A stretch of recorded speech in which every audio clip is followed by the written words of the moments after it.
Bom, pessoal, boa noite. Sejam todos bem-vindos à nossa aula de hoje, tá? Espero que todos estejam bem, na medida do possível. Pelo que eu estou vendo aqui, já estamos gravando. Hoje nós vamos falar sobre o SPED, PIS e COFINS, tá? Que a gente chama de SPED contribuições. Antes de mais nada, eu estou apenas em uma tela, tá? Se algum de vocês quiser falar alguma coisa durante a apresentação, que eu fico sem ver o chat, vocês podem abrir o microfone e falarem, tá? Eu não tenho como acompanhar o chat fazendo a apresentação da tela.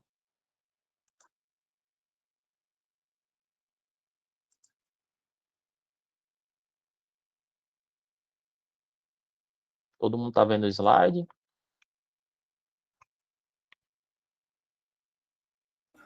Sim, professor. Obrigado.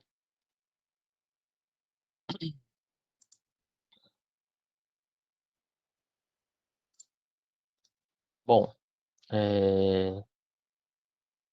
hoje nós vamos falar sobre SPED contribuições, especificamente PIS e COFINS, tá? E no regime tributário do lucro presumido, especificamente. Porque do lucro presumido para o lucro real tem algumas diferenças bem significativas eu diria que não é em termos de declaração, é mais, como é que eu posso dizer? É a mesma declaração, entretanto, as empresas de lucro real, elas preenchem mais campos, certo? E colocam mais algumas informações que o lucro presumido não coloca na sua declaração do SPED. Primeiro, o nosso objetivo é compreender a sistemática do SPED contribuições, ok? Que é a EFD, certo? Escrituração fiscal digital. Aí eu vou ter PIS e COFINS e vou ter ICMS e IPI, tá? São dois tipos de SPEDs diferentes. Como o próprio nome já diz, o de hoje ele traz informações específicas sobre PIS e COFINS, sobre apuração, seja para lucro real, seja para lucro presumido. E o ICMS e IPI traz informações sobre a apuração do IPI, caso a empresa tenha, né? Caso a empresa ela seja contribuinte de IPI, e o ICMS, que aí eu diria que a maior parte das empresas, ou assim, se ela for empresa comercial, né? Vamos dizer assim, ela está obrigada a declarar. E se ela for enquadrada no lucro real no presumido. Bom, para essa modalidade de SPED, né, essa forma, existe um manual, tá? Acho que, se eu não me engano, eu disponibilizei no SIGA. Esse manual, basicamente, ele tem por objetivo orientar a geração do arquivo. Leia-se, essa geração de arquivo, ela vai ser feita no sistema contábil da empresa, tá? A forma correta seria essa: você gerar no sistema contábil da empresa, seja ele qual for, e fazer a importação para o PVA, que é o Programa Validador do SPED, para poder fazer as validações e fazer o envio. Okay? É claro que essa geração de arquivo no sistema contábil, no sistema fiscal da empresa, né, especificamente, ela necessita de uma série de padronizações, de formatação desse sistema, ok? Por quê? Porque a empresa ela vai ter produtos, vários produtos, certo? Vamos imaginar especificamente um supermercado. Você olhar para o supermercado, ele tem N produtos diferentes, ok? Vai ter produto ali que paga ICMS e PIS e COFINS, vai ter produto que não paga, vai ter produto que é isento de ICMS e paga PIS e COFINS, vai ter produto que tem redução na base de cálculo, ou seja, vai ter uma infinidade de situações e também de códigos que a gente chama o CST, Código de Situação Tributária. Para cada produto, ou para cada série de produtos similares, né, tem uma codificação fiscal, ok? E essa codificação fiscal ela deve estar obrigatoriamente bem amarrado no sistema da empresa, no sistema fiscal, certo? O cadastro do produto ele deve ser bem feito, é a base de qualquer escrituração, de qualquer SPED, certo? Ter uma padronização dos produtos lá, um cadastro perfeito ou próximo à perfeição. Para poder gerar esse processo, ele seja automatizado, ou seja, eu consiga gerar dentro do sistema o arquivo com, de preferência, sem nenhum erro, ok? Ou com a menor quantidade possível de erros, para poder exportar para o programa do SPED, que já vai estar lá previamente cadastrado, né? Vai ser feito o cadastro da empresa e posterior validação e envio, ok? Se esse cadastro de produtos ele não estiver bem amarrado, a consequência vai ser problemas, tá? Problemas no envio do arquivo, aliás, na validação e no envio do arquivo. E esse manual ele tem esse objetivo, que é orientar a geração do arquivo com os dados concernentes à escrituração fiscal digital, de acordo com a Instrução Normativa 1252 e posteriores atualizações. Nesse próprio manual, ele já tem 404 páginas, certo? Com vários exemplos e, inclusive, no próprio manual ele tem a formatação, que a gente chama o layout. Como os programadores, certo? Aí é mais específico de TI, como os programadores vão formatar o sistema, certo? O sistema fiscal da empresa para atender às necessidades dessa declaração. Ou seja, tem uma parte do próprio manual que é bem técnico em termos de codificação. Aí eu nem me atrevo a adentrar nisso daí. Contempla todas as orientações técnicas, como a gente já falou, e para a elaboração desse arquivo, e cuja orientação integral sobre essa estruturação e a apresentação desse arquivo, como ele deve ser distribuído, certo? Aí aqui é a normatização, são várias instruções normativas, né, decretos e instruções normativas da Receita Federal, certo? Instituindo o SPED, PIS e COFINS, fazendo a questão da troca a substituição, né, que a gente fala que é a substituição da DACOM, que era a declaração anterior, que tratava sobre PIS e COFINS, ok? Substituindo que foi substituída pela escrituração fiscal digital. A obrigatoriedade de prazos, certo, para retificação, a questão do layout, o manual de orientação do layout para a geração do arquivo, aí o guia prático e suas versões, né? A primeira versão foi a 1.21 e a atual é a 2.4. Aí o que é esse SPED, né? Basicamente é um arquivo digital, ok? Arquivo digital que contempla a escrituração de PIS e COFINS e contribuição previdenciária sobre a receita, tá? Em outras palavras, Nesse arquivo vai conter todas as operações que envolveram, que tiveram um fato gerador de PIS e COFINS, certo? E vai ser transmitido, vamos dizer assim, para a Receita Federal, para justificar aquele valor de PIS e COFINS que você pagou. Vocês cursaram lá em tributária, alguns comigo, alguns com outro professor, salvo engano, o Alexandre. Vocês viram a forma de calcular, certo? Tem a receita, vai abater certas coisas, vou calcular, vou aplicar a alíquota se for, no caso, no lucro presumido, regime cumulativo. Se for no não cumulativo, que é lucro real, eu vou ter a receita, que vai ser a base de cálculo, vou ter as exclusões, né?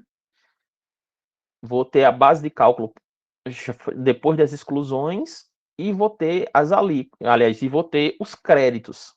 No caso do não cumulativo, eu vou ter direito a alguns créditos que a própria legislação já permite, para poder, de fato, calcular os percentuais sobre a base de cálculo que eu encontrei. Esse cálculo todinho vai ser descrito no SPED, tá? Passo a passo. O que te deu crédito, o que não deu, qual a tua base de cálculo, quais foram as tuas deduções, da mesma forma que a gente calcula manualmente. Em tributária, provavelmente vocês calcularam manual ou no Excel, e aquela memória de cálculo vai constar no SPED. É essa a ideia básica do SPED, é nada mais nada menos do que informar como é que eu cheguei naquele valor de PIS e COFINS. Okay? Aí aqui, com base no conjunto de documentos e operações representativas de receitas auferidas, bem como os custos e despesas e encargos de aquisição, geradores de créditos, se for no caso não cumulativo. O formato desse arquivo é um arquivo TXT, ok? Aí vem aquela grande pergunta, professor, a empresa ela tem 10 filiais, ou seja, a matriz e mais 9 filiais, né? Ou 10 filiais mais uma matriz. Esse SPED ele vai ser enviado aliás, ele vai ser centralizado, todas essas informações, e vai ser enviado pela matriz, ok? No caso, os tributos federais, você pode ter 20 filiais, 30 filiais, seja lá qual for o número de filiais que você tenha. Eles vão ser centralizados e vão ser pagos com o CNPJ da matriz, ok? Não vai ter pagamento de PIS e COFINS nas filiais, ok? Em regra geral. Diferentemente do ICMS, se eu tiver essas filiais, elas não forem no mesmo estado, ok?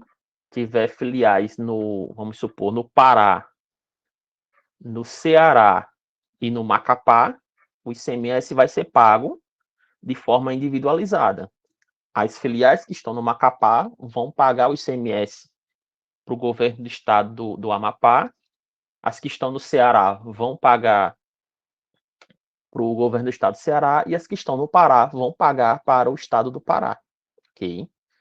Não não vai ter essa centralização. Porém, contudo, entretanto, todavia, se eu tiver uma empresa com 10 filiais no mesmo estado, certo? Se todas as filiais forem no mesmo estado, aí sim o ICMS vai ser centralizado, certo? E vai ser pago pela matriz.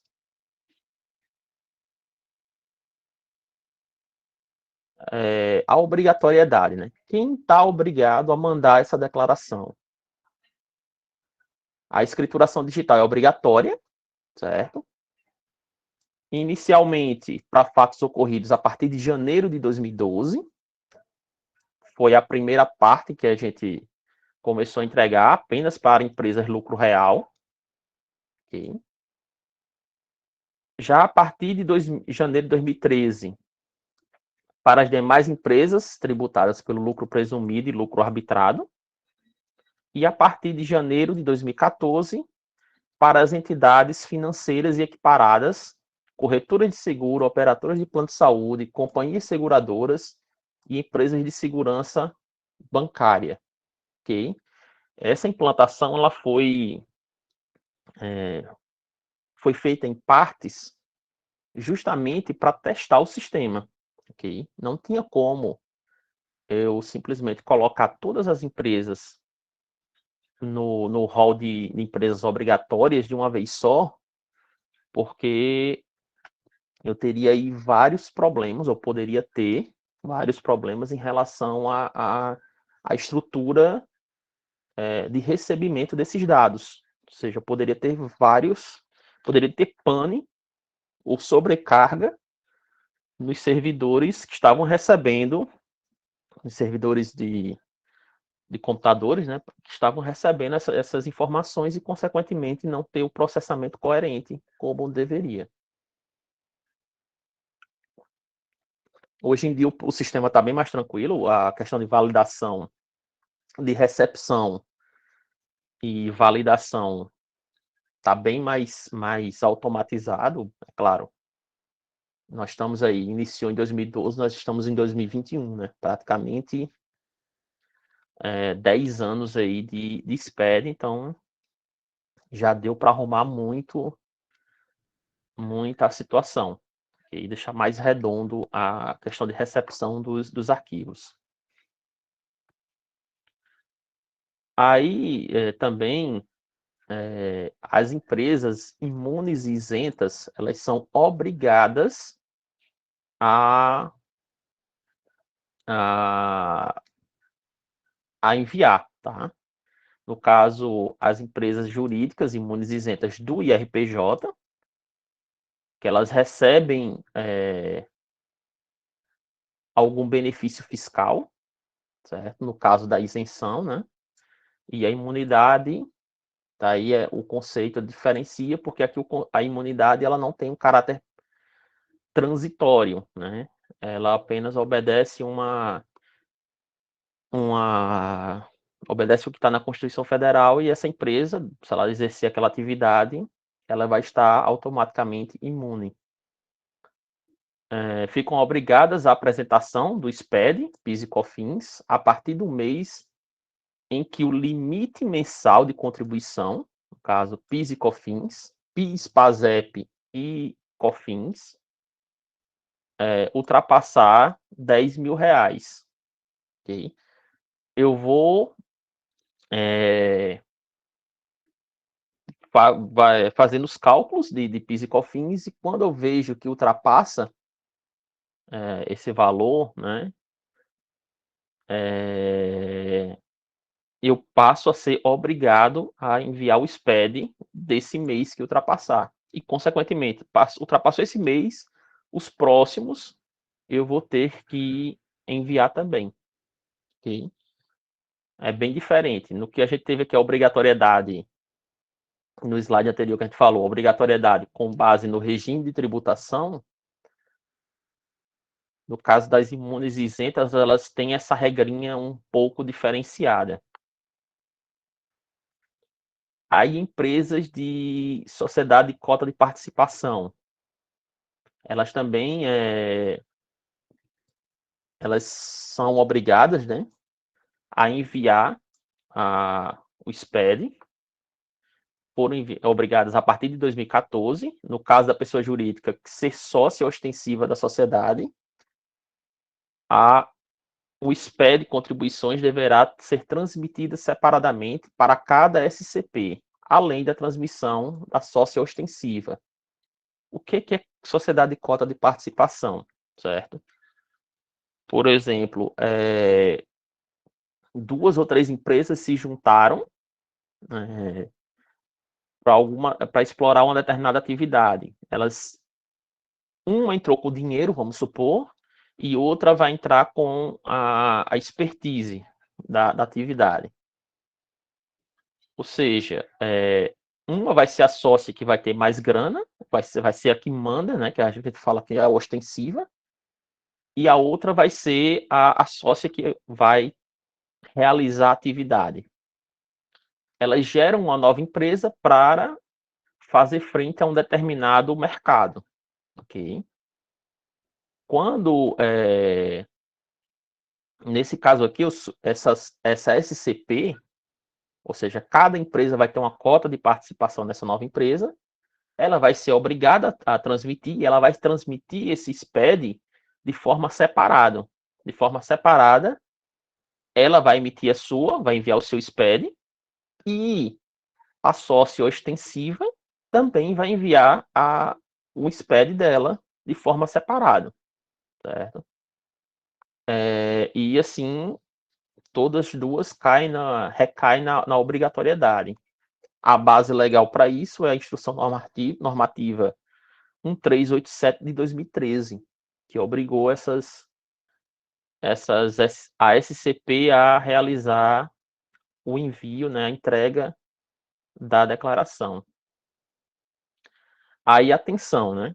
Que a gente coloca aqui, assinatura digital do EFD Contribuições para cada SCP.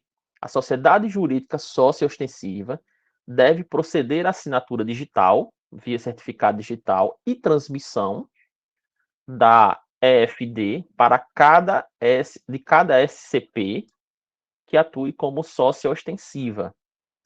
Se eu sou sócio ostensivo de 10 SCPs diferentes, eu vou ter que enviar das 10 e fazer a devida assinatura e transmissão digital desse arquivo. Com o mesmo certificado, ok? Com o mesmo certificado utilizado para a transmissão das suas próprias operações. Ou seja, um certificado único para todas para a sua empresa e para as empresas que foram constituídas de forma de SCP. Ou seja, com o mesmo certificado, a pessoa jurídica irá transmitir todas as EFD, as EFD contribuições, a de suas próprias operações e de referente a SCP. Quem está desobrigado? Né? Simples Nacional, ok. A do Simples Nacional, por que ela está desobrigada? Porque, pela própria sistemática do Simples Nacional, ela paga PIS e COFINS, paga, mas ela paga junto ali na alíquota do Simples. Ela não paga PIS e COFINS de forma separada, certo? Ela paga um percentual menor e está incluso na alíquota do Simples. Então, automaticamente, ela está desobrigada a enviar. Entidades sem fins lucrativos, ok? Aí aqui a gente coloca aquela regra que a gente acabou de falar, desde que suas contribuições não superem 10 mil reais mês. Se superar 10 mil reais, ela passa a ser obrigada a enviar o SPED. Órgãos públicos, autarquias e fundações, consórcios em nome próprio, mas cada consorciado deverá inserir as informações do consórcio, exceto se houver realização de negócios em nome próprio. Por exemplo, às vezes, acho que vocês já ouviram falar em algum telejornal, a licitação X para construir um metrô, por exemplo, foi ganho pelo consórcio tal. Esse consórcio é constituído por empresa XYZ. É uma forma permitida legalmente, porém, eles não constituem uma empresa de fato, é um consórcio. Elas se juntam para aquela finalidade, certo? E nesse caso aqui, o consórcio em nome próprio ele não envia, mas as receitas que forem para cada empresa, né? cada empresa vai ficar com a parte da receita da construção daquela obra, por exemplo, vai ser reconhecido e vai ser enviado pelas empresas de forma separada. Professor, Oi. boa noite. Boa noite. Na criação do consórcio, é criado um novo CNPJ? Olha, não. Até onde eu sei, não. É apenas eu diria que é mais um contrato legal entre as partes, falando que elas vão se unir para aquela finalidade. Certo? Mas CNPJ, Aí de nesse fato... contrato deve dizer a porcentagem de lucro ou prejuízo Sim, vai estar tudo discriminado no contrato, como que vai deveria ser ter a questão... participação no contrato? Exato. Vai estar discriminado as obrigações delas naquela obra. Olha, a empresa X, ela tem a obrigação disso, disso e daquilo outro, vai ficar com a parcela do lucro tal. É tudo amarrado, como a gente diz juridicamente. Vai estar tudo amarrado e vai ter as obrigações, né? E quanto também elas vão investir. Que normalmente elas investem em valores aí para poder tocar a obra, né? Até começar a receber, elas investem em valores diferentes normalmente. Okay? Consequentemente, tem uma parcela de lucro também diferente. Mas aí é tudo amarrado no contrato. Ok, Bruni?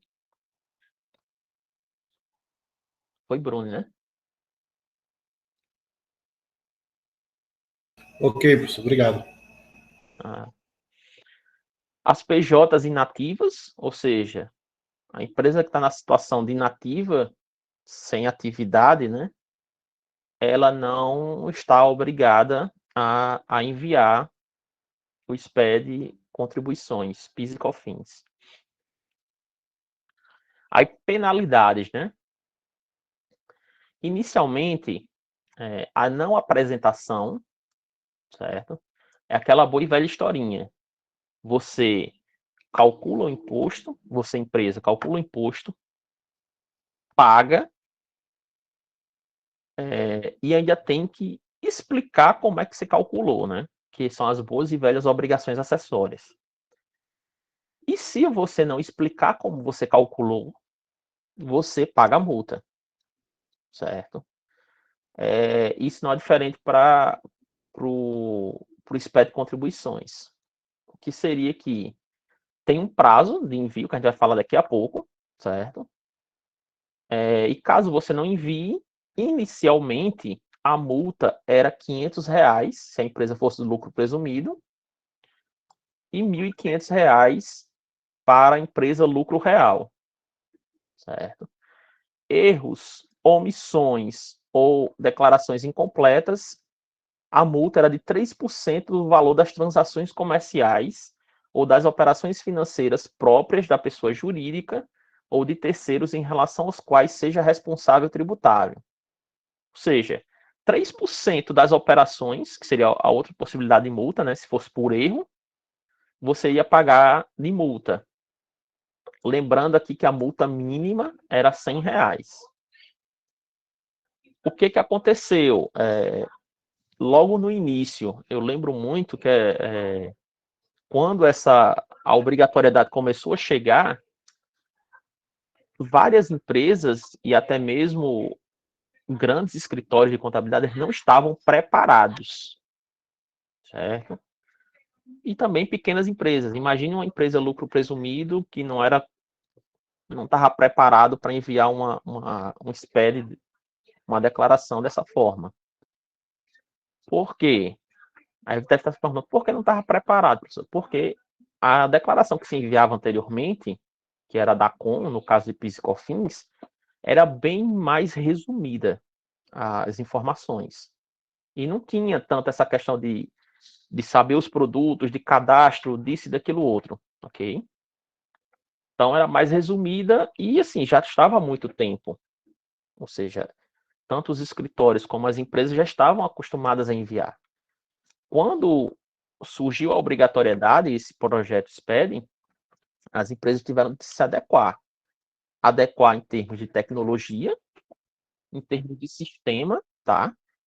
Ou seja, comprar sistemas novos que atendessem aquela necessidade. Até as empresas próprias de desenvolvimento de software, elas não estavam muito preparadas, elas estavam correndo atrás para se adequar, né? E, consequentemente, ajudar os clientes a enviar essas declarações junto com seus contadores.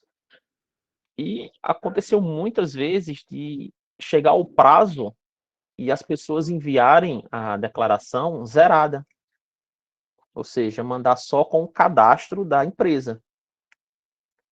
Estava errado? Estava, porque aquela empresa não deixou de ter movimentação, ou não teve movimentação naquele período. Ela teve. Ela pagou, PIS e COFINS. Porém, pela não condição de conseguir atender de forma correta, na correria se mandava zerada. Ok? Inicialmente, essas multas eram pequenas. Vocês estão vendo aí R$500, R$1.500, são pequenas. Certo? Era a realidade. Mas só que a Receita começou a verificar um excessivo número de declarações enviadas zeradas, só para atender o prazo. Entendeu? Só para atender o prazo de envio da declaração. Ela começou a rachar o cerco, né? Olha, estão brincando, então vamos começar a apertar. Foi quando teve a mudança, né? Então, faltou o slide aqui, acho que eu cortei. No caso, essa multa, que era R$1.500 e R$500, ela passou a ser 5.000. Certo? Passou a ser 5.000 e passou a ser fiscalizado aquelas empresas que enviavam sem movimento. Que enviavam sem movimento só para atender a necessidade, só para atender o prazo. Certo? E, consequentemente, as empresas foram forçadas a se adequar e chegar e atender o prazo normalmente, enviar a declaração de forma correta. Aí, PJs, eu acho que eu cortei aqui alguma coisa na sequência, que aqui está voltando para PJs desobrigadas, certo? É aquela coisa que a gente já tinha falado anteriormente, atividades paralisadas. Ficou claro aqui a questão das penalidades, pessoal?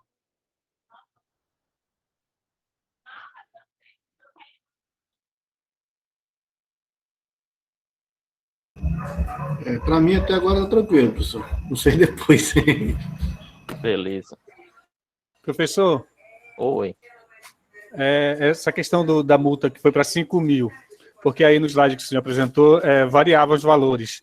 Ela foi 5.000 para todo lucro presumido, lucro real, arbitrado, esse Sim. aumento dessa multa? Sim.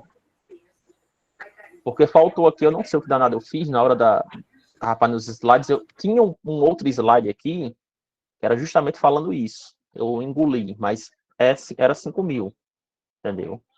Ou seja, se você tinha o risco de pagar 500, passa para 5.000, dói, né? Já dói R$500. Imagine 5.000. Ok? Não sei quem foi que falou agora da voz. Rosivaldo, professor. Beleza. Aí, voltando um pouco, né, as PJs desobrigadas, as que estão com atividades paralisadas, ou seja, você deixou de ter atividade empresarial, seja empresa do lucro presumido ou real, ela fica dispensada a apresentação em relação aos fatos correspondentes no ano calendário. Aí, em que, não tenha oferido ou recebido receita bruta, ou seja, a empresa não teve receita, e seja de venda de bens ou de serviços, ou de outra natureza, sujeita ou não ao pagamento de contribuições, inclusive no caso de isenção, não incidência, suspensão ou alíquota zero. E no caso aqui, no segundo caso, seria não tenham realizado ou praticado operações sujeitas à apuração de crédito, no caso não cumulativo, de PIS e COFINS, inclusive referentes a operações de importação. Aí o que precisa, né? A gente coloca aqui atenção, entregar o mês de dezembro e apontar os meses em que não houve movimentação. Não é simplesmente, não teve, não vou enviar e pronto. Não, pelo menos no mês de dezembro, você vai ter que enviar. Se passou o ano todinho com uma atividade paralisada, você indica quais foram os meses que não teve atividade. Se foi todo o ano, coloca de janeiro a dezembro. Se não foi, coloca janeiro, fevereiro e março não teve atividade, mas de abril em diante teve. Certo? Tem que sinalizar para poder a Receita entender que você não teve atividade, não realizou atividade naquele período e automaticamente te dispensar. Porque caso contrário, ela vai te cobrar se você não falar. E outra coisa, também fazer o cruzamento, né? Vai que, de alguma forma errada, você preencheu em dezembro o SPED falando que o mês de janeiro você não teve atividade. Mas só que no mês de janeiro você teve lá, foi constatado um DARF de PIS e COFINS.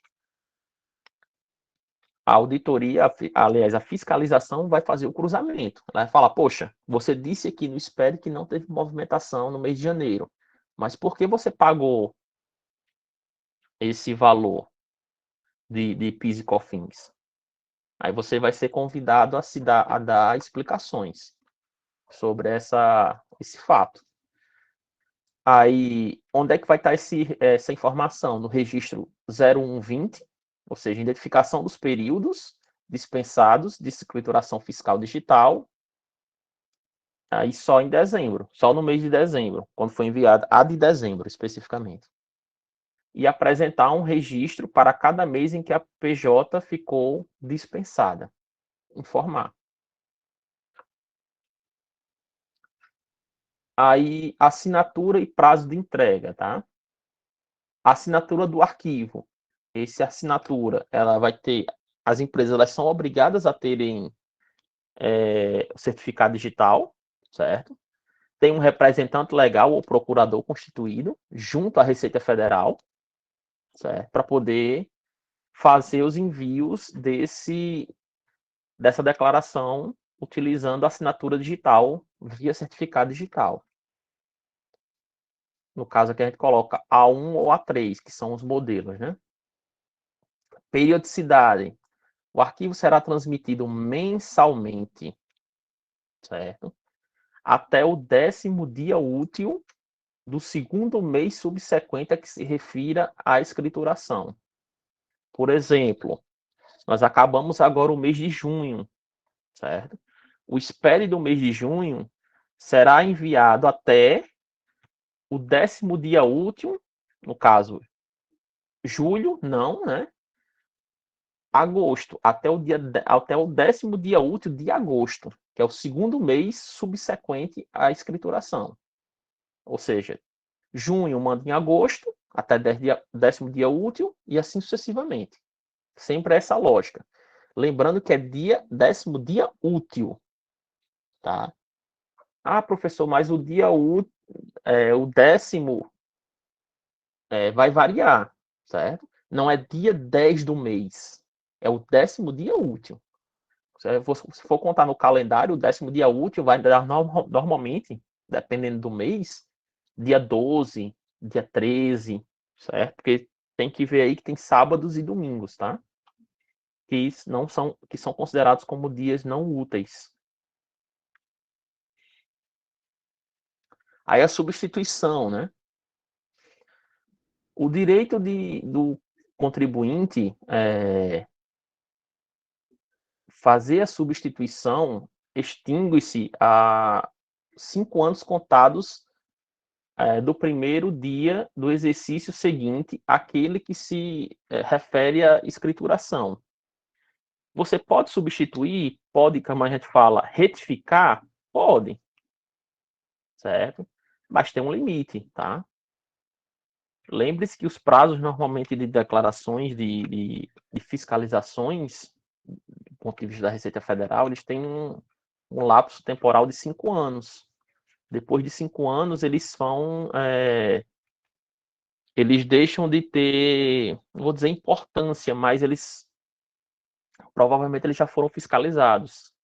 Eu não estou lembrando o nomezinho agora, mas tem um nomezinho para esse fato, certo? E lembrando que é o primeiro dia útil do exercício seguinte, ok? Ou seja, a contagem sempre inicia do ano seguinte ao envio daquele SPED. Todavia, a retificação não será validada pela Receita Federal para reduzir débitos que já tenham sido encaminhados à Procuradoria da Fazenda Nacional, ou seja, débitos que já entraram no estágio de cobrança. Okay? Você não pode enviar um novo SPED falando que aquele imposto que está lá na Procuradoria, ele está errado, ele foi a Receita está cobrando a mais do que o que realmente é o correto. Não pode. Alterar débitos em relação ao qual a pessoa jurídica tenha sido intimada de início de procedimento fiscal. Ou seja, a Receita Federal constatou a diferença, o débito tributário, você não resolveu, apareceu lá na tua situação fiscal, né, no seu extrato fiscal, porém você não estava nem aí. Aí quando a Receita começou a cobrança, né, o procedimento fiscal, você foi lá e falou que tinha que retificar o SPED. Já não pode mais, certo? Era uma estratégia que se fazia, estava falando agora há pouco, era manda zerado, cumpre o prazo, e no mês seguinte a gente retifica, que é para ajustar, fazer o correto, para ganhar um tempo aí. Isso infelizmente, é uma estratégia que se utiliza muito. Seja por quantidade de trabalho, enfim, seja por desorganização, seja lá qual for o motivo. E o terceiro ponto é: o contribuinte deverá criar ou abrir um novo arquivo e no registro 000, no registro inicial, né, informar o tipo da escrituração, que é 1. Caso escrituração 1 é retificadora, certo? Aquela é uma declaração que você está enviando, que ela tem a finalidade de retificar alguma informação que já foi enviada. Por isso esse número 1. Aí as penalidades... Olha, agora está a penalidade. Ó.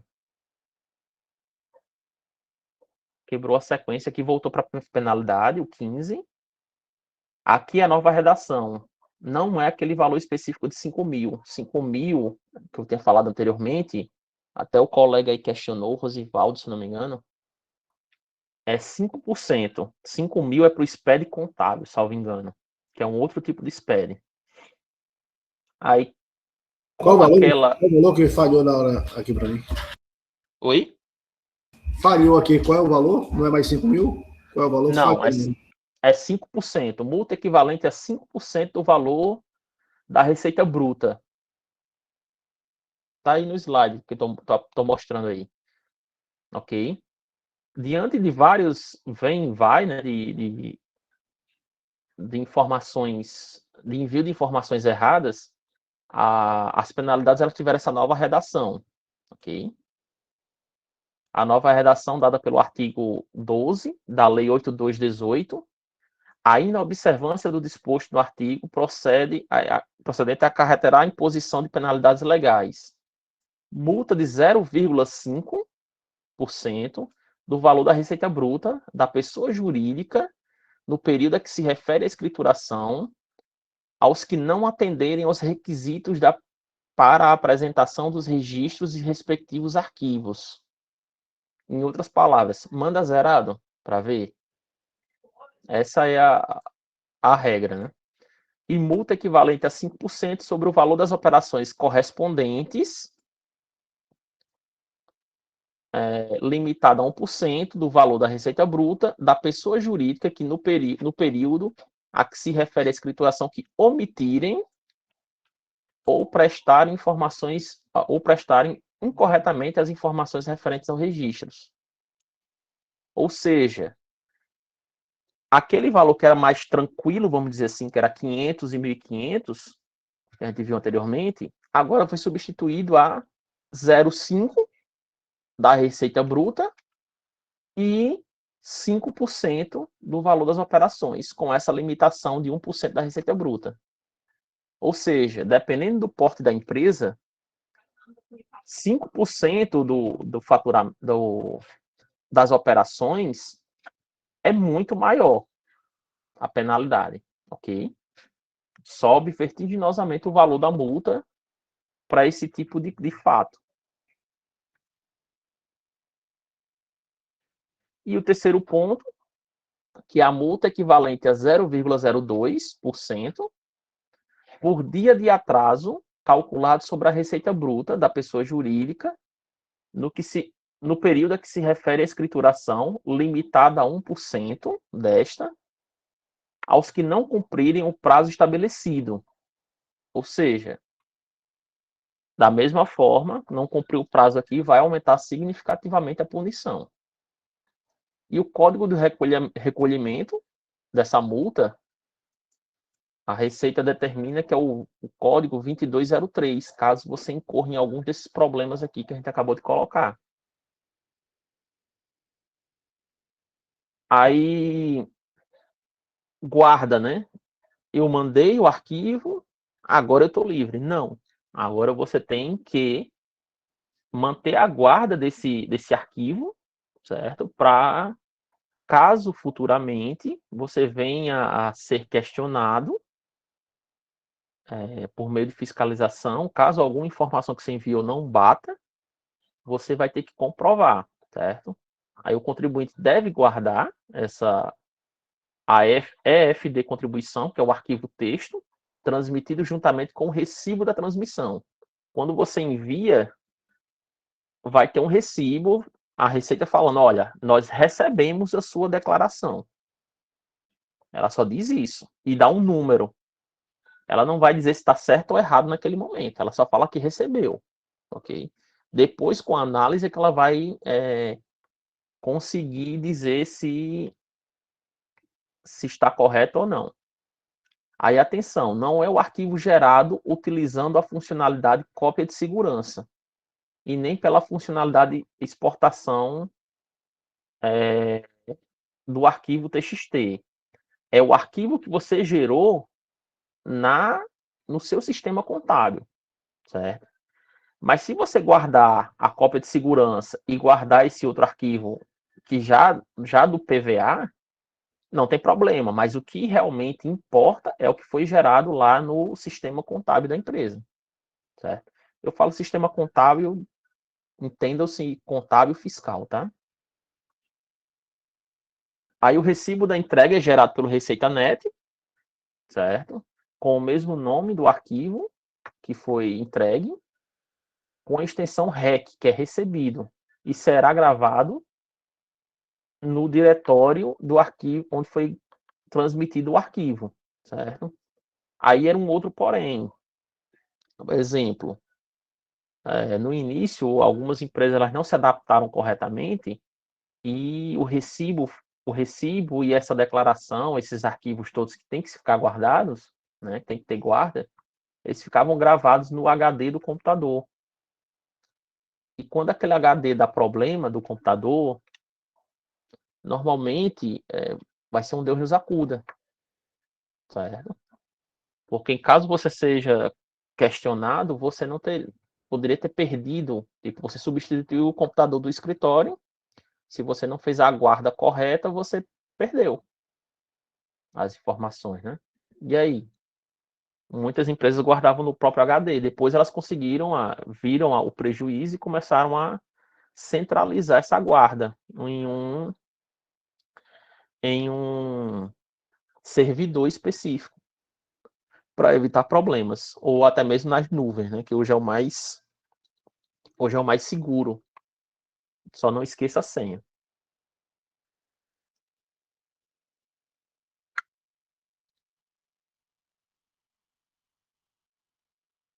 Aí para a visualização do recibo com prévia importação do EFD no PVA, os arquivos TXT enviados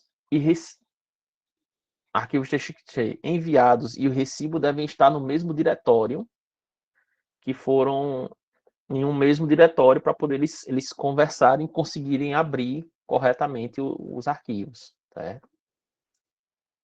Aí, em relação ao ambiente operacional, né, o que informar, né?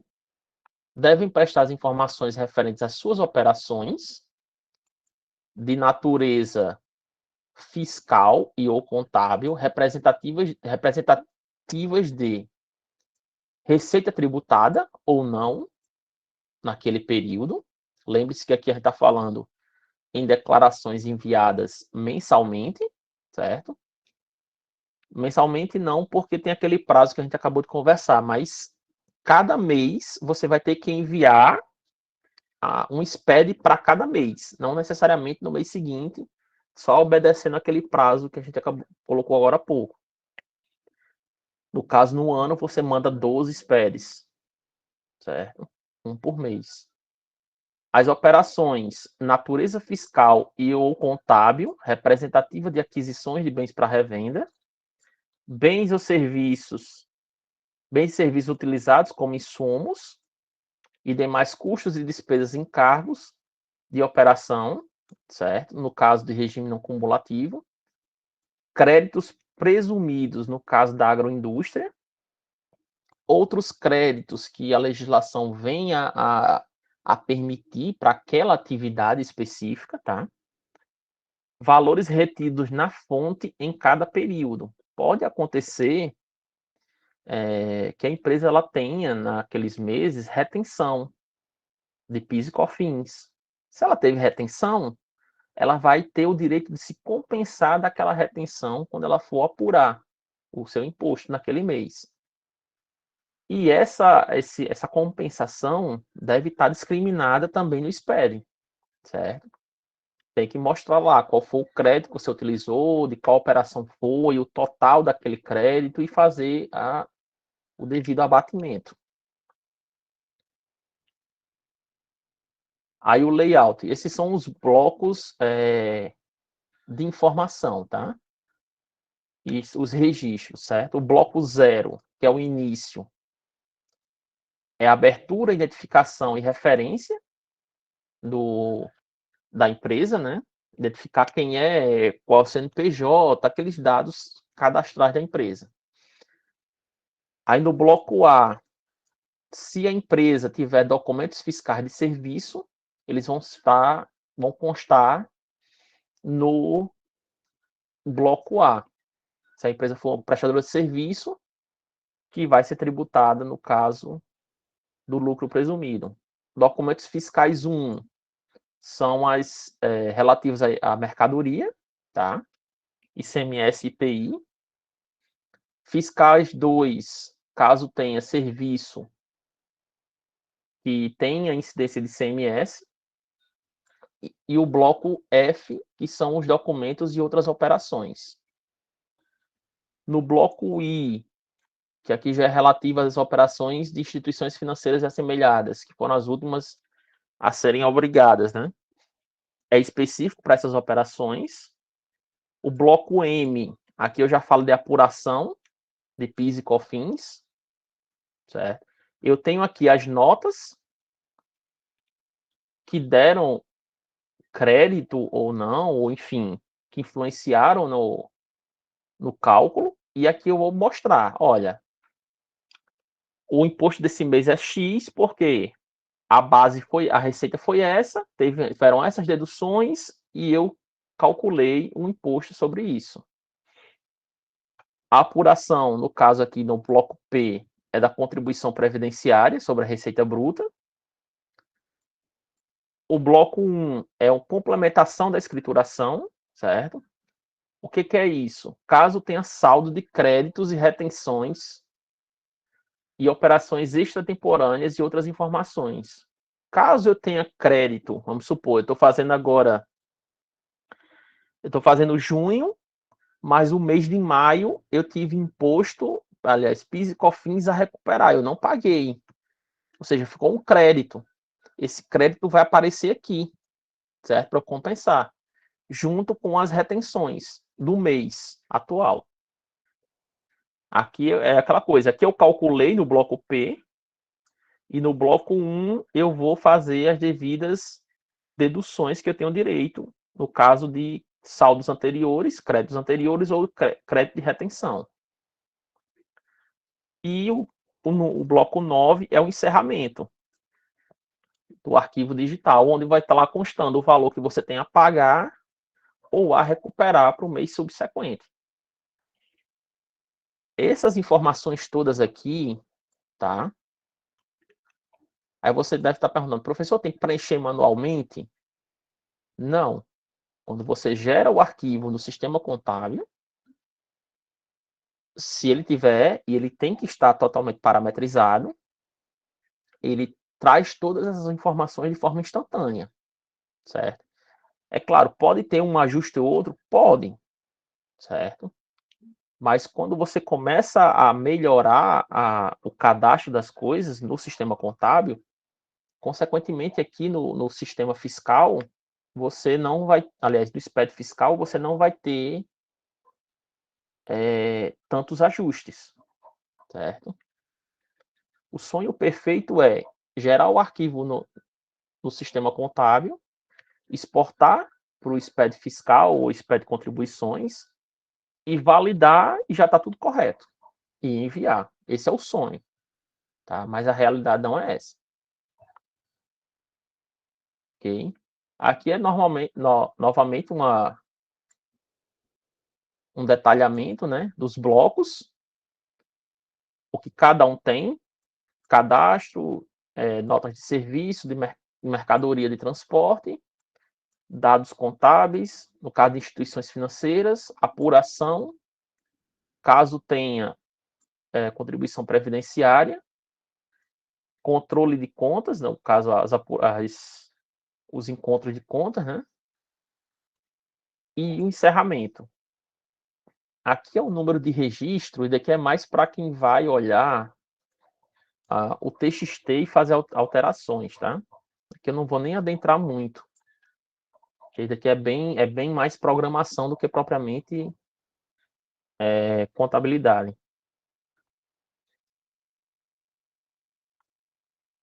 Aí aqui é um detalhamento, né, do lucro presumido, a forma, novamente, né? Os registros que estão, a opção pelo regime de competência ou de caixa, vai estar no bloco 0 e os registros vão começar pelo número 0110. No bloco F, vou ter registros no F500, F510 e F525, se a empresa se ela fez a opção pela atividade, aliás, pela apuração no regime de caixa. Mas o normal é pela competência, que é o F550 e F560. Se teve atividade imobiliária, vai ser o F200. No bloco P, se teve contribuição previdenciária sobre a receita. No bloco 1, aqui é o 1800, está relacionado com o programa RET, que é para de construção civil, e o programa Minha Casa Minha Vida, que hoje em dia se chama Minha Casa Verde e Amarela, certo? Porque construtoras que fazem, que constroem apartamentos ou casas nesse programa governamental, eles têm uma sistemática diferente de tributação, ok? Era uma simplificação. Por isso que o preço de venda desses imóveis que participam desse programa, eles são mais acessíveis. Pela uma tributação menor e também, de certo ponto, por esperteza dos construtores, né? De colocar o material sempre de menor qualidade, que é para reduzir o custo e, consequentemente, aumentar a margem de lucro. Professor? Oi. Rosivaldo, existem, para esse tipo da Minha Casa Minha Vida, para os registros em cartório, 50% de desconto em todos os emolumentos, e existem muitas vantagens para a construtora com relação a essa construção. Antigamente tinha 3 tipos de desconto, que era 90%, 75% e 50%. Aí excluíram o de 90%, ficou só 75%, que é muito raro, e o de 50% de cobrança sobre as atividades, né? Exato, exato. Já é uma facilitação para o construtor, certo? Da mesma forma que eu não sei se a realidade do município tem muita construção, que é Minha Casa Minha Vida, que os caras pegam um terreno de 10 por 20, por exemplo, e nesse terreno de 10 por 20, que normalmente se construía uma casa, os caras estão construindo 2. Eu sinceramente eu não vi por aqui em Tomé Açu, mas eu já vi em Natal mesmo, os caras falam que a casa germinada, que é o Tem nome que sim, se dá. professor. Tem? Aqui Pronto. inclusive, tem uma outra vantagem, que se a área construída não ultrapassar 70 metros quadrados, existe a isenção para o cliente que vai comprar com relação aos registros. Pois é. 70 metros. Isso é 70 metros de área. Se ele for, como a gente chama, duplex, o primeiro andar não conta, né? Ou conta? Conta. Se for a primeira aquisição, e no máximo 70 metros quadrados a construção toda.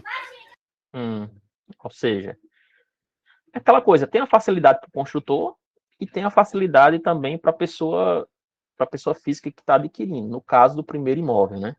Nesse caso, nesse exemplo que eu estava falando, era tipo, os caras pegavam esse terreno 10 por 20, faziam 2 casas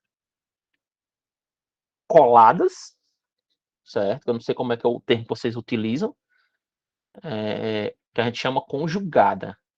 Não sei se é o mesmo termo.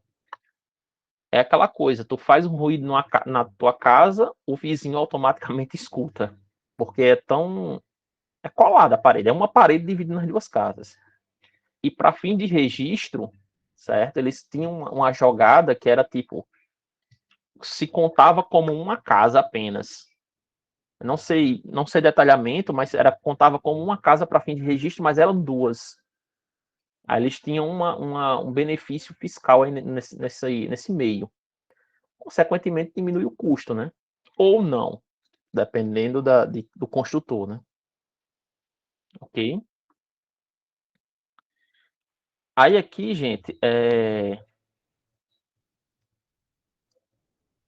o bloco, normalmente, né, a descrição dos blocos, quando é de forma simplificada, né,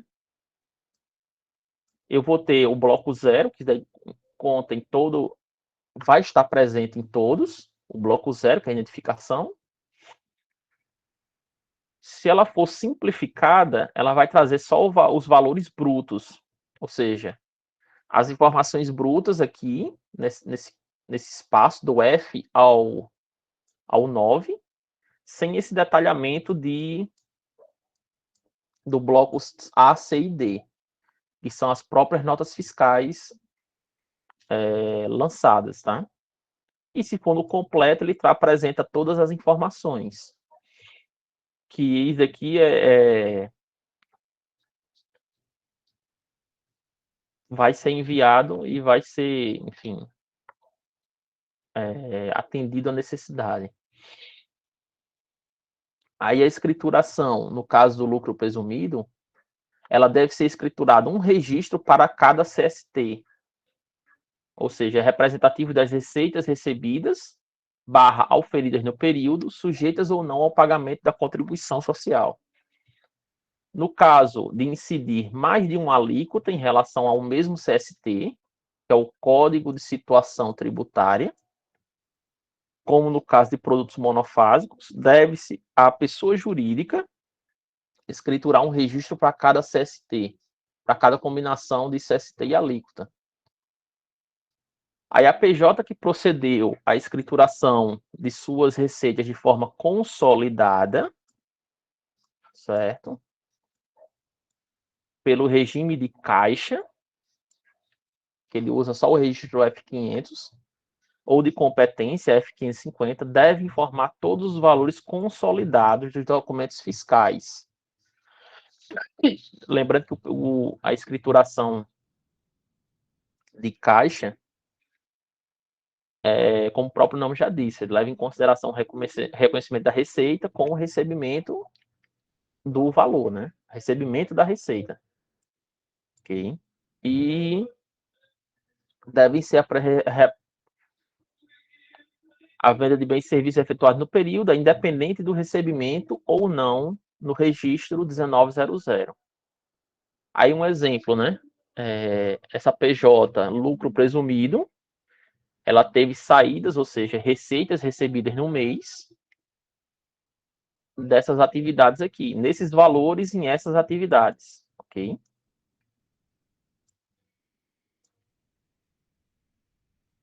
Aí tem esses CSTs, que são do 01 ao 49, cada um representa uma forma. Aí, por exemplo, no nosso caso aqui, 1.500.870 e 200. 1 milhão, ele estaria caracterizado no CST de produtos diversos, ok? Aliás, na faixa enquadrado como produtos diversos, frutas e verduras em outro, refrigerantes e cervejas e cigarros, que são as atividades diferentes. Para cada um, aqui eu só vou registrar o valor que foi recebido no mês, como a gente informou lá. 1.500.000, 800.000 e 70.000, todos no registro F500, certo? De forma separada. Aí eu vou ter o CST de PIS 1, o 6, o 4 e o 5. Se a gente olhar aqui, tributação, operação tributável com alíquota básica. O 4 é monofásico, com alíquota zero. O 6 é tributável a alíquota zero. Aliás, revenda a alíquota zero, 4. E 4 é 1, 6, 4, 5. E, no caso aqui, substituição tributária no...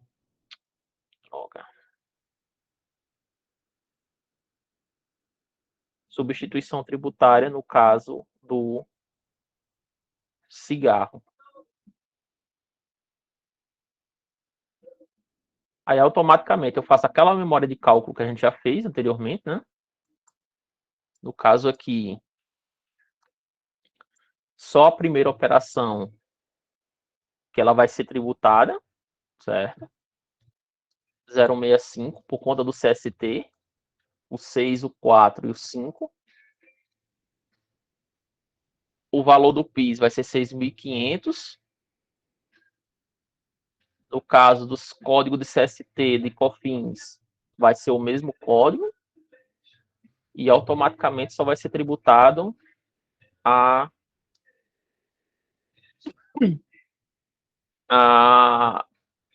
os produtos diversos, a alíquota de 3%, que vai dar 30.000. Essa seria a forma de escrituração de forma consolidada. Aqui eu não vou apresentar no SPED todas as notas que juntas deram esse valor de 1 milhão. certo? De 500 mil, de 800 mil, de 770 mil. Ok?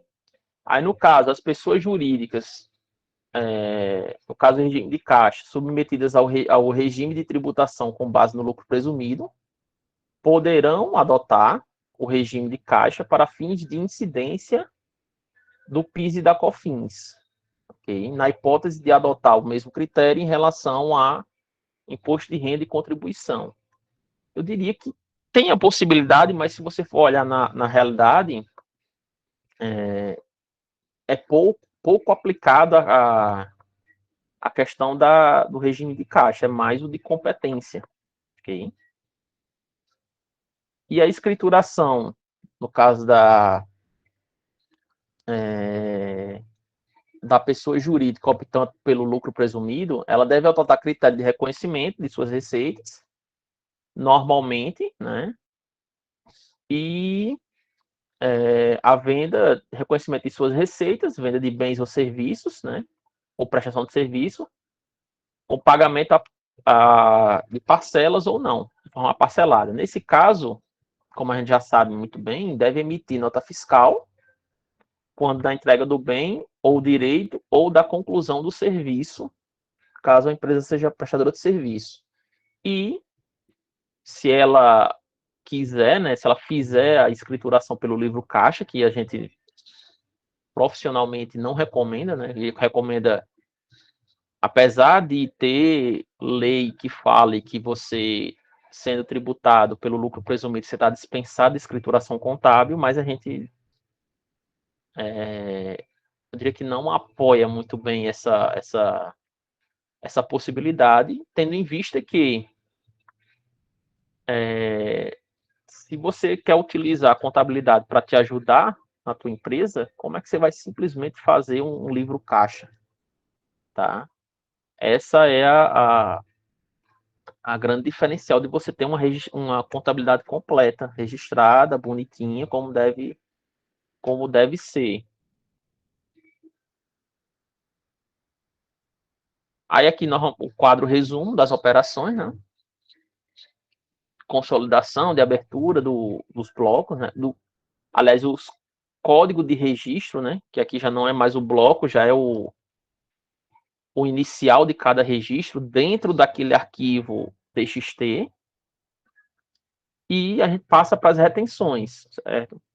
Como a gente falou anteriormente, existe a possibilidade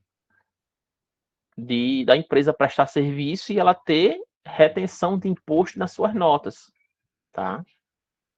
Essas retenções, elas podem ser PIS, COFINS e contribuição social, nesse caso específico aqui, mas também pode ser de imposto de renda retido na fonte, certo? Mas aqui especificamente a gente vai tratar desses três, que é o que está relacionado ao SPED, né? Especificamente o PIS e COFINS, né?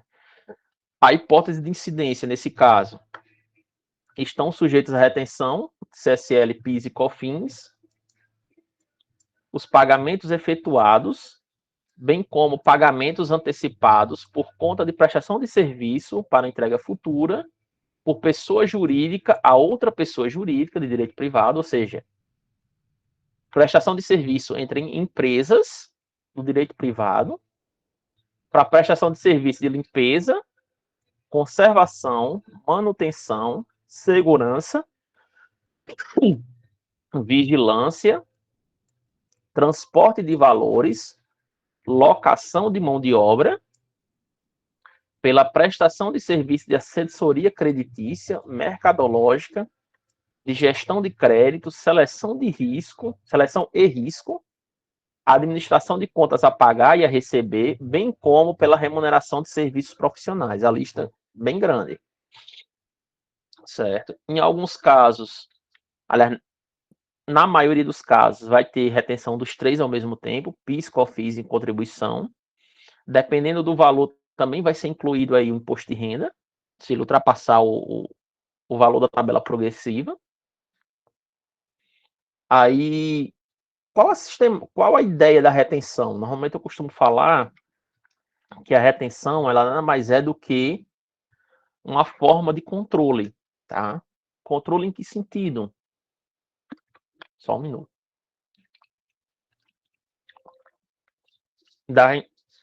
Controle no sentido da Receita Federal ela conseguir rastrear quem está prestando serviço para quem, através da retenção, certo? Ela cria obrigatoriedades, como a gente acabou de falar, e tipo, quem prestou serviço naquele rol de obrigatoriedades, de serviços que estão propensos à retenção, ou seja, eles vão ser mais, ter uma atenção maior. Porque como você prestou serviço e não teve a retenção se você é obrigado a reter?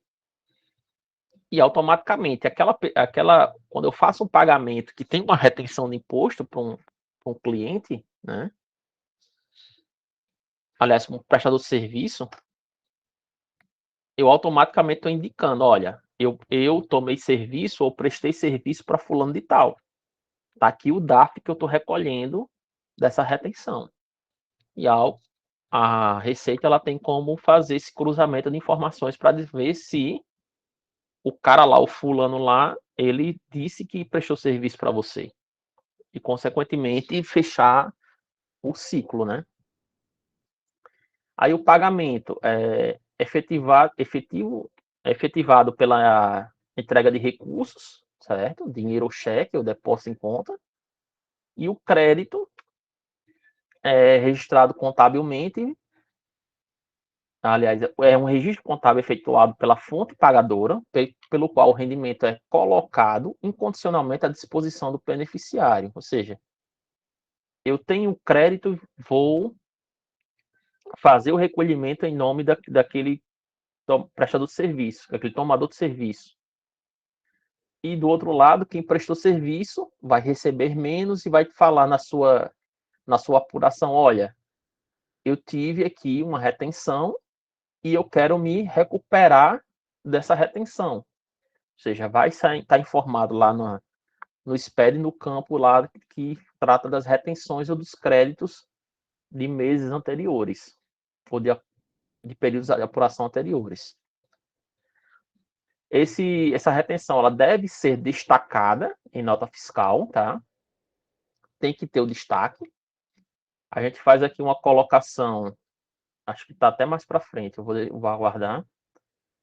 A empresa prestadora de serviço é obrigada a informar no documento fiscal qual o valor correspondente dessa retenção, certo? E a instrução normativa 459 ela deixa bem claro. E as alíquotas de recolhimento. No caso, se eu reter os três ao mesmo tempo, eu vou fazer a retenção de 4,65, que é correspondente a 3 de COFINS, 0,65 de PIS e 1% de CSLL. E a alíquota não se altera, mesmo que a PJ, prestadora de serviço, esteja submetida ao regime não cumulativo. Okay?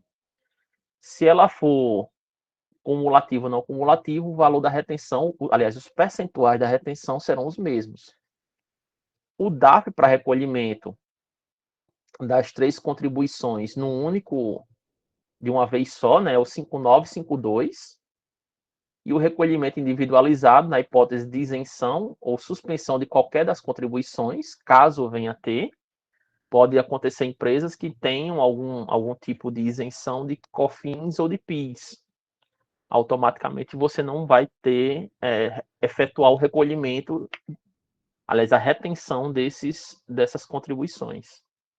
5952 é CSLL, ou, se for os três ao mesmo tempo, COFINS é 5960, PIS/PASEP 5979, o código do DARF. É recolhido e, consequentemente, vai ser feita a compensação. Era isso que eu ia falar, ainda bem que está aqui. No caso do Simples Nacional, é dispensada a retenção desses três, PIS, COFINS e CSLL. Ok? Entretanto, a empresa ela tem que informar para quem está tomando serviço dela, né? Comprovar que ela está inscrita no Simples Nacional. Ou seja, tira lá do site do Simples Nacional uma declaraçãozinha ou até mesmo a tela inicial que comprova que ela fez a adesão ao Simples, e tem que ser enviado para a empresa para ela poder não fazer, para ela ter a segurança e a justificativa de não realizar aquela retenção. Aí o inciso 4º ele diz: alternativamente, a declaração do que trata no CAPT, a fonte pagadora deverá verificar a permanência do contratado no Simples Nacional mediante a consulta no portal do Simples e anexar a cópia da consulta ao contrato, o documento que deu origem ao pagamento, sem prejuízo da contratada, aliás, do contratado, informar imediatamente ao contratante qualquer alteração da sua permanência no Simples. Que ela pode estar no Simples, mas ela pode ser excluída. Ou ela pode sair do Simples por algum motivo superior. Isso aí tem que ser verificado e atualizada a situação. Isso é o que trata a Instrução Normativa 1234. Aí a compensação, né? A empresa prestadora de serviço poderá compensar a antecipação efetuada a título de retenção da tomadora. CSL compensar com o imposto a ser pago, caso exista lucro, né? Caso seja verificado lá na apuração de imposto de renda e contribuição social. PIS e COFINS compensar com as contribuições pagas sobre o faturamento. COFINS da mesma forma e imposto de renda também. Ou seja, é feita as devidas compensações e assim, você recebe menos, entretanto, você tem que esse dinheiro de volta, né? Dinheiro de volta, vamos dizer assim, no momento em que você vai fazer a sua apuração do imposto a pagar. Bom, pessoal, essa era a ideia. Se alguém tem alguma dúvida, alguma colocação?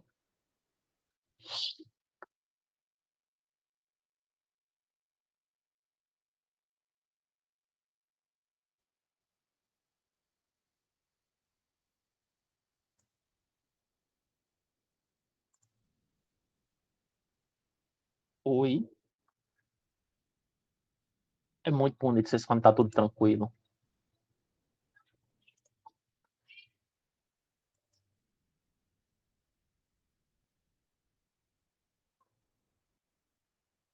Vocês chegaram a ver os vídeos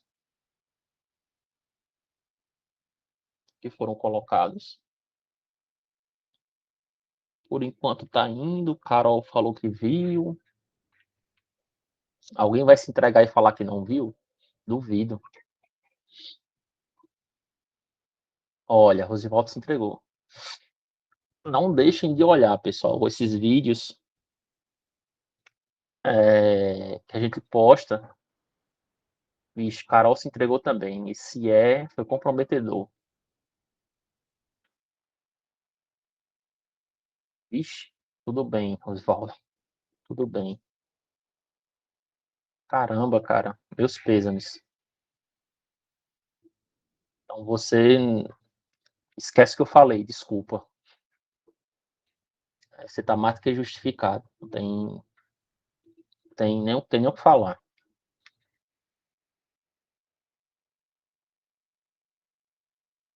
Bom, pessoal, eu sei que vai ser uma dúvida recorrente, não é nenhuma dúvida, né? Um questionamento em relação à prova, né? Vocês provavelmente estão fazendo outras provas por aí. Olha, pelo menos nessa disciplina eu não vou fazer prova agora, tá? Eu vou planejar mais um pouco como é que a gente vai fazer a prova dessa disciplina. Então, provavelmente provavelmente não, vai ser mais para frente, tá? Em relação à nota dessa primeira NAP. Então, não se preocupem que quando eu for colocar, eu aviso sem problema nenhum, com antecedência, para vocês se organizarem e fazerem da melhor forma possível. Já falo logo que antes que a próxima pergunta seria essa. Ok? Então, pessoal, vocês têm mais alguma coisa a colocar, alguma dúvida?